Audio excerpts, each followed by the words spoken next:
બળાત્કાર કેસમાં આપ વડોદરા પ્રમુખ અશોક ઓઝાની ધરપકડ. એસીપીએ પ્રેસ કોન્ફરન્સ આપી માહિતી. વડોદરા શહેરના કપુરાઈ પોલીસ સ્ટેશનમાં બળાત્કારની ફરિયાદ નોંધાતા પોલીસ તંત્ર એક્શન મોડમાં આવ્યું છે. સમગ્ર મામલે તપાસની પ્રગતિ અંગે માહિતી આપવા માટે એસીપી ઈ ડિવિઝન દ્વારા પ્રેસ કોન્ફરન્સનું આયોજન કરવામાં આવ્યું હતું. પોલીસના જણાવ્યા મુજબ મહિલાની ફરિયાદના આધારે અશોક ઓઝા સામે ગુનો નોંધવામાં આવ્યો હતો. ફરિયાદની પ્રાથમિક તપાસ અને ઉપલબ્ધ પુરાવાઓના આધારે પોલીસે તેમની ધરપકડ કરી છે. પ્રેસ કોન્ફરન્સ દરમિયાન એસીપી દ્વારા જણાવ્યું હતું કે કેસની તમામ પાસાઓથી તપાસ કરવામાં આવી રહી છે અને જરૂરી કાનૂની કાર્યવાહી હાથ ધરવામાં આવી છે. પોલીસે પુરાવા એકત્રિત કરવાની તેમજ સંબંધિત લોકોના નિવેદનો નોંધવાની પ્રક્રિયા શરૂ કરી છે. હાલ આરોપીની ધરપકડ બાદ વધુ પૂછપરછ ચાલી રહી છે અને સમગ્ર મામલે તપાસ આગળ ધપાવવામાં આવી રહી છે. પોલીસે જણાવ્યું છે કે તપાસ પૂર્ણ થયા બાદ નિયમ મુજબ આગળની કાયદેસરની કાર્યવાહી કરવામાં આવશે. ગઈકાલે કપુરાઈ પોસ્ટેમાં એપાર્ટ ગુના રજિસ્ટર નંબર 289/2026 બળાત્કાર માટેનું દુષ્પ્રેરણ, ધમકી, મદદગારી જેવી બીએનએસ એક્ટની વિવિધ કલમો હેઠળ આરોપી અશોકભાઈ ચંદ્રકાંતભાઈ ઓઝા તથા તેના પત્ની, પુત્ર અને પુત્રી વિરુદ્ધ ગુનો દાખલ કરવામાં આવેલ છે.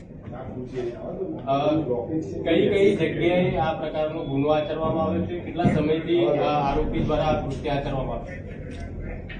આ કામના ભોગ બનનારી જે ફરિયાદ આપી છે તે મુજબ આરોપીએ તેમના ઘરે બોલાવીને તથા વડોદરાની વિવિધ હોટલોમાં, જમ્મુ કાશ્મીર ખાતે, મુંબઈ ખાતે વગેરે વિવિધ સ્થળે આરોપી સાથે બળાત્કાર સંભોગ કરેલ છે. આરોપીના પરિવારનો શું રોલ હતો? આરોપીનો જે પુત્ર છે આનંદ અશોકભાઈ ઓઝા, તેમણે ગત માર્ચ મહિનામાં આ કામના ભોગ બનનાર જે છે તેમની પાસે આવી તેમના નગ્ન વિડીયો વાયરલ કરવાની ધમકી આપી તેમણે પણ તેમની સાથે બળાત્કાર કરેલ છે. સાહેબ, આરોપી અને ભોગ બનનાર કયા વિસ્તારમાં રહે છે, ક્યાં રહે છે, શું છે? આરોપી તથા ભોગ બનનાર આજવા રોડ ઉપર વડોદરા ખાતે રહે છે. એટલે આરોપી અને જે ભોગ બનનાર છે એવું કહેવાય છે કે આરોપીએ જ ભોગ બનનારને પોતાનું મકાન આપ્યું હતું અને ભોગ બનનારે એ મકાન પોતાના નામે કરાવવા માટેની માગણી કરી હતી, એમાં ફરિયાદ દાખલ કરવામાં આવે છે એવી પણ વાત છે. હા, એટલે એ પણ છે.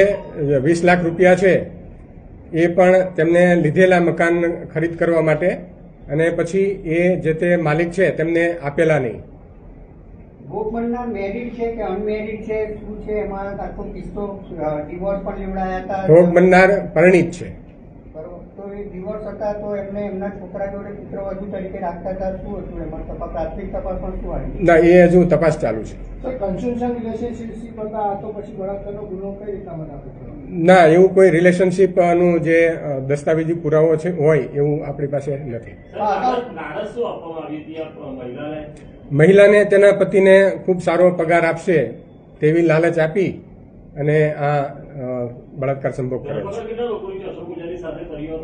અત્યારે એકની કરેલી છે, આરોપી નંબર 1ની અશોક ચંદ્રકાંતભાઈ ઓઝાની. આ બનાવ છે એ સને 2024 થી ગત માર્ચ 2026 સુધીનો દરમિયાન બનેલ છે. એફઆઈઆરનું કારણ એ જ હતું ડીલેનું કે જે ફરિયાદી છે તેને આરોપીએ તેનો વિડીયો વાયરલ કરવાની ધમકી આપેલ, જેનાથી ગભરાઈને તેણે અત્યાર સુધી ફરિયાદ આપેલી નહીં. પરંતુ થોડા દિવસ પહેલા કંઈ આણંદમાં આ જે આરોપી છે તેના વિરુદ્ધ પણ ગુનો બીજો એક દાખલ થયેલો, તેવું ફરિયાદીને ધ્યાનમાં આવતા તેને હિંમત આવેલી અને આ ફરિયાદ ગઈકાલે નોંધાવેલ છે. દુષ્કર્મની પરિભાષા શું હોય છે? દુષ્કર્મ કેવી રીતે એને ગુનો ગણવામાં આવે? ફરીથી? દુષ્કર્મ જે છે એની પરિભાષા શું? દુષ્કર્મ એ જ કે જે ભોગ બનનાર છે તેની ઈચ્છા વિરુદ્ધ બળજબરી કરી અને જે બળાત્કાર સંભોગ કરવો કે એને ધમકી, કોઈ પણ હિસાબે ધમકી આપીને ડરાવીને સંભોગ કરવો તે.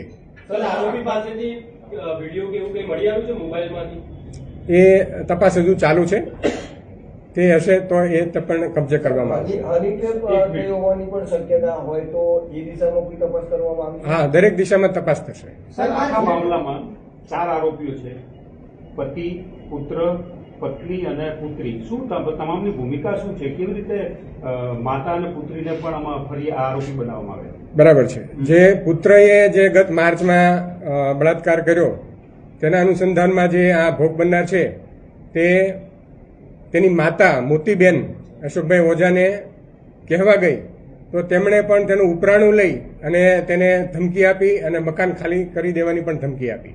પણ ઘણા સમયથી પુત્રી અને માતાની શું ભૂમિકા? પુત્રી છે તે તેના પિતાની સાથે આ જે ભોગ બનનાર છે તે વાત કરે તે રીતે અવારનવાર તેને ફોન કરતી અને પૈસાની પણ માંગણી કરતી.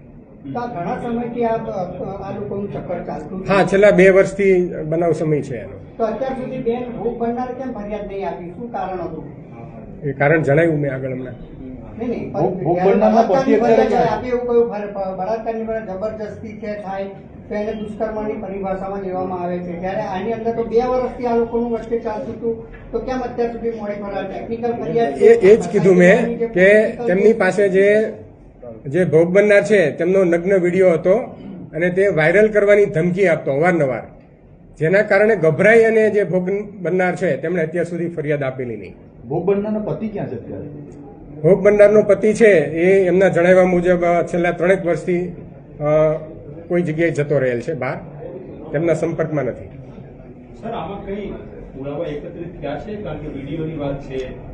ગઈકાલે ગુનો દાખલ થયો છે, તપાસ ચાલુ છે.